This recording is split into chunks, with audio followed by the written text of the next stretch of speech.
السلام علیکم ورحمۃ اللہ وبرکاتہ۔ تمام سننے والوں کو السلام علیکم ورحمۃ اللہ وبرکاتہ۔ آج کا موضوع ابھی مئی کا مہینہ چل رہا ہے۔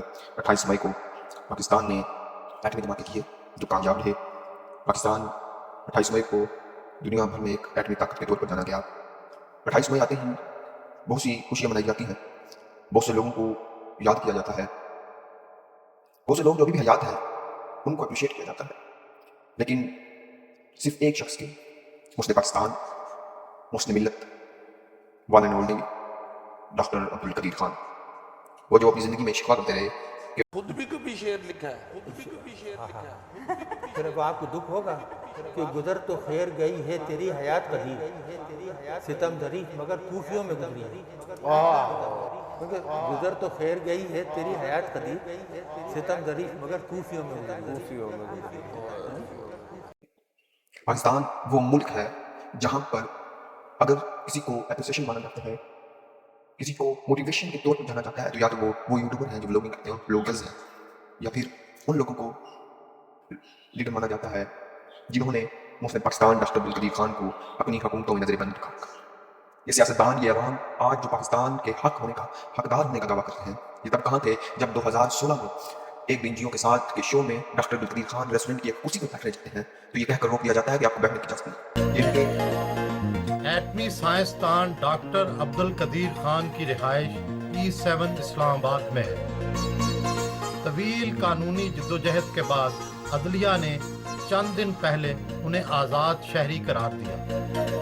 پولیس اور ایجنسیوں نے جیو ٹیم کو ڈاکٹر خان کے گھر کیمرے لے جانے کی اجازت نہیں دی، صرف موبائل فون سے تصویریں بنائی گئیں۔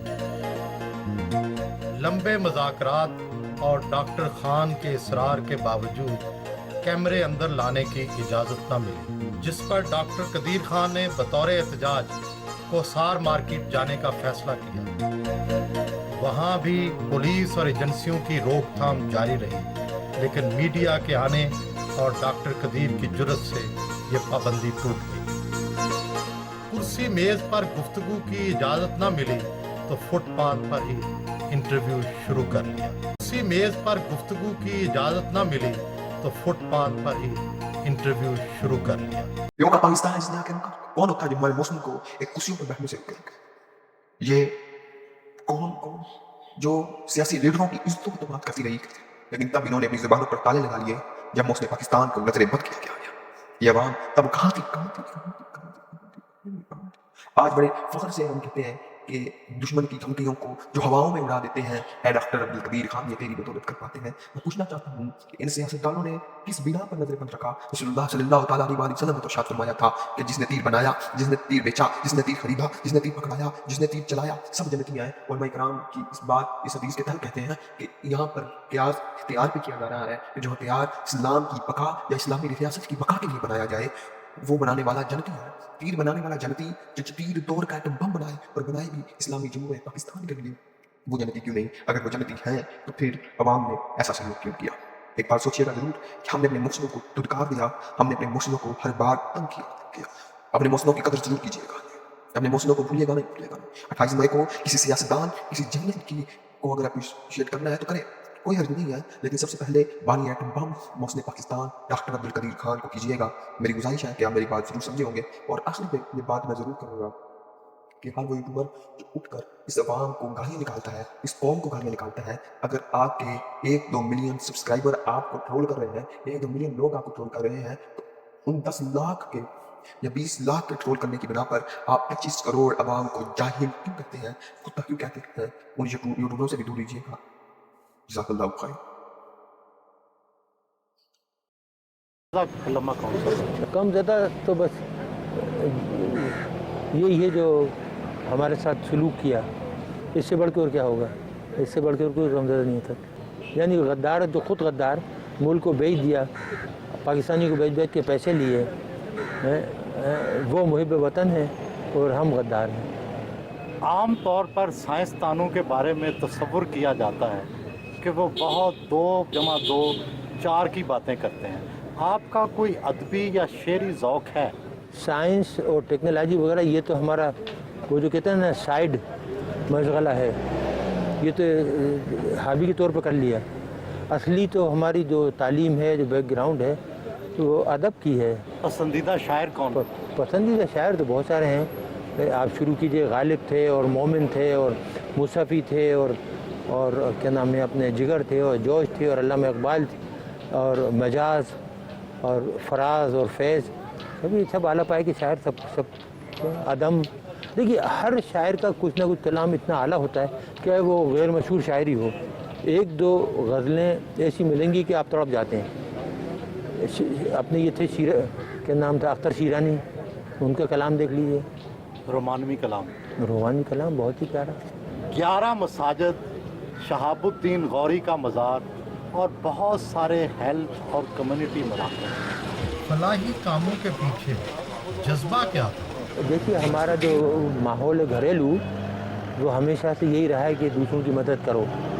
वालिद हमारे हेड मास्टर थे, बचपन से आँख खोली तो देखा कि बच्चों को पढ़ाते थे महल्ले के सब। वालिदा थी इसी तरह गरीबों की मदद करती थी, बच्चियों को कलाम मजीद पढ़ाती थी, उनको कपड़े देती थी, जोड़े देती थी, पैसे देती थी।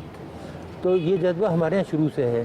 फलाही जज्बा ख़ानदान से आया? ख़ानदान से। और इसी तरह बेगम का और मेरा दोनों का हमारा ये कि हम किसी का दुख नहीं देख सकते, हम अपने मुंह का निवाला दे देते हैं निकाल के।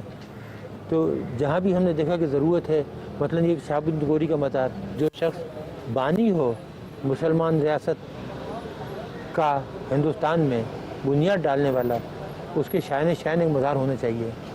तो किसी ने पूछा कि आपने क्यों बनाया, मैंने कहा इसलिए बनाया, हमने भोपाल से आके कि आपका हीरो रंजीत सिंह है और हमारा हीरो शहाबुद्दीन गौरी है।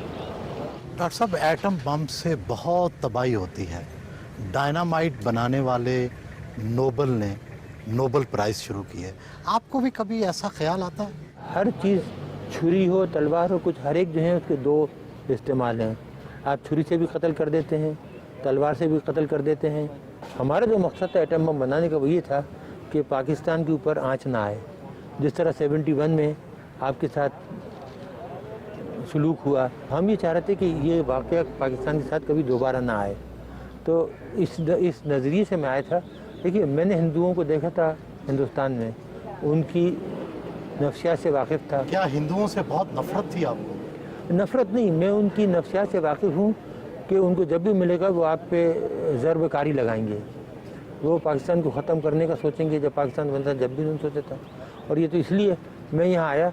और बम का फ़ायदा आप ये देखिए कि 71 के बाद आज तक कोई वार हुई, आपका कोई आदमी जंग में मरा सिवाय इसके कि जो कारगिल में मुशर्रफ ने बेवकूफ़ी की थी, आबेल मुझे मार वाली, उसके अलावा तो कुछ नहीं हुआ ना, आज तक कोई जंग नहीं हुई, वरना अब तक आपके टुकड़े उड़ जाते मुल्क के। डॉक्टर साहब, आपको जानवरों से प्यार है, घर में बिल्ली रखी हुई है, कुत्ता रखा हुआ है, बंदर आपके स्विमिंग पूल पे पानी पीने आते हैं, नहाते हैं, लेकिन दूसरी तरफ जो एटम बम की तबाही है, तो ये आपकी शख्सियत में तजाद नहीं है? मैंने आपसे अर्ज़ किया था कि एटम बम का मकसद ये है खूनरेज़ी रोकना, पाकिस्तानी आवाम को हिफाजत देना।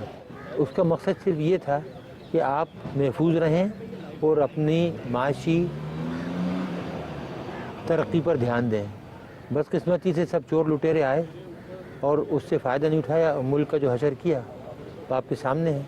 एक तरफ से जब आपको डिफेंस से बेफिक्री हो जाती तो आपको ये चाहिए था कि मुल्क की तरक्की पर ध्यान देते, तालीम, माशी तरक्की, सनती तरक्की, ये सब चीज़ें होती, लेकिन इस पर ध्यान नहीं दिया गया ना। किताबें किस तरह की पढ़ते हैं? ऑटोबायोग्राफी साइंटिस्ट वगैरह की, इस्लामिक हिस्ट्री से बहुत शौक़ है और दूसरी वर्ल्ड हिस्ट्री वगैरह। मामूली कीमत के कपड़े, कहा तो ये जाता है कि आपके बैरून मुल्क खुफिया अकाउंट हैं, बैरून मुल्क होटल हैं, वो सारी दौलत कहाँ है? वो मैंने सब डोनेट कर दी गवर्नमेंट ऑफ पाकिस्तान को। मेरे पास जब आया तो मैंने पावर ऑफ अटॉर्नी दे दी कि तुम सब ले लो। क्या ये ऐसे इल्ज़ामात हैं? झूठे पक्के अव्वल दर्जे के। मैंने आपको बताया ना कि जितने मुनाफिक और झूठे इस कौम में मिलेंगे आपको, खासतौर से हुक्मरानों में नहीं, और कहीं नहीं मिलेंगे। हम लोग जो हमें जानते हैं, हमारे साथ काम करने वाले 30-30 बरस से घर वाले, उनसे पूछ लें कि जितनी सादा ज़िंदगी हम गुजारते हैं, जितना सादा हम खाना खाते हैं, जितनी ईमानदारी से हमने काम किया, आज तक सरकारी चीज़ यूज़ नहीं की। अगर दफ्तर का आदमी आया तो उससे काम लिया तो उसको हमेशा 500 रुपये दिए, डॉक्टर साहब कितनी पेंशन मिलती रही आपको? पहले तो मिलती थी 4,467 रुपये, अभी 19,000 हो गई। फिर बाद में गवर्नमेंट की स्पेशल पेंशन दी है। जब उन्हें ये पता लगा कि इनके पास कोई पैसा वैसा नहीं है, इन्होंने कोई चोरी नहीं की और ये सब बकवास थी, प्रोपेगेंडा था, ना मकान है, ना अकाउंट है, ना कुछ है, तो फिर आए कि जी हमें पता है आपको बहुत तकलीफ़ है फाइनेंशियली, बहन भाइयों से ले लेके गुजारा कर रहे हैं, तो फिर एक स्पेशल पेंशन दी। कि आपकी टीवी की एक औरत होती जो पहले सब्जियाँ बेचती थी, वो एक दिन एक प्रोग्राम में कह रही थी, बहुत दिन हुए, तो जी इनके 23 प्लाट हैं इस्लामाबाद में, 23 बंगले। एक और साहब हैं जो अपने आप को बहुत बड़ा मशहूर कंपेयर कहते हैं, वो कहने लगे कि जी ये तो ठीक है इनको बंद कर दिया, लेकिन इनके जो मिलियंस बाहर रखे हैं वो भी तो मंगाओ।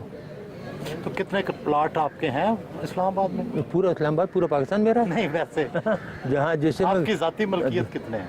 मेरी ज़ाती मलकियत जो घर आपने देखा था वो है, और एक बनी गला में जो हमने बनाया था, और उसके कागजात मौजूद हैं, पैसे जिस तरीके से हमने लगाए। ये इल्ज़ामात क्यों लगाए? इस मुल्क में झूठ बोलना, दरोगोई तो कामन है ना, जिस पे जो चाहे इल्ज़ाम लगा दो। जो चोर हैं, डाकू हैं, उन पर इल्ज़ाम नहीं लगते। वो साहूकार हो तो उनकी सफाई पेश होती है कि नहीं वो तो बहुत ही ईमानदार हैं, नौमौलूद बच्चे की तरह हैं। एटमी मुल्क पाकिस्तान में हर तरफ लोड शेडिंग के अंधेरे हैं, क्या न्यूक्लियर तवानाई से ये मसला हल हो सकता है? ये हो सकता था बहुत, लेकिन अगर आप करना चाहें, कोई काम भी आप करना चाहें तो उसको आप नेशनल लेवल पे लें, नेशनल पॉलिसी बनाएं, गाइड करने वाले सही हों, लेकिन जहाँ चीज़ें जाहिलों के हाथ में हों वो कुछ कर सकते हैं। नहीं, क्या तरीका है? कोई शॉर्टकट है? शॉर्टकट देखिए, तरीके बहुत से हैं, लेकिन अब हमने कसम खाई है कि इस मुल्क को कुछ नहीं बताएंगे। जो हमने बताया उसका जो सिला मिला ना, अब उसके बाद कोई सलूशन, कोई हल नहीं बताएंगे किसी को। आप नाराज़ हैं लोगों से?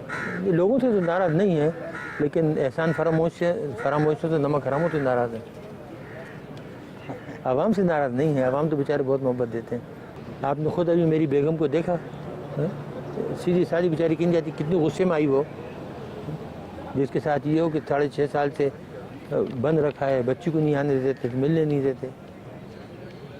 बोल देते कि लुटेरे डाकू तो पूरी दुनिया में घूमते फिरते हैं और हम इस मुल्क के लिए ख़तरा बन गए, जबकि हमारा कोई ताल्लुक नहीं है। 9 साल से हमारा कोई ताल्लुक नहीं है ऑर्गेनाइजेशन से। गैर मुल्की अखबारात में आता है कि टम्बकटू में आपका कोई होटल भी है। जी बिल्कुल होटल है, हमारा तो नहीं है। हमने तो एक गरीब को बना के दिया था बेचारे का, वो बेहद गरीब था, मुसलमान था, बेहद गरीब लोग हैं। हम सब ने मिल के 8-10 आदमी ने चंदा करके, तो तकरीबन $50,000 थे। उसको वहाँ उसने जगह ली थी और उसको उसने बनाया। अगर हमारा तो हमारे पास वहाँ से पैसे आते कि नहीं आते, और हमें वहाँ बनाने की ज़रूरत पड़ी थी। अगर हमें बनाना होता तो यहाँ इस्लामाबाद में 1-2 घर खरीद के उससे आमदनी नहीं कमाते। डॉक्टर साहब, ज़िंदगी में किसी बात का पछतावा भी है? इस कौम के लिए काम करने का।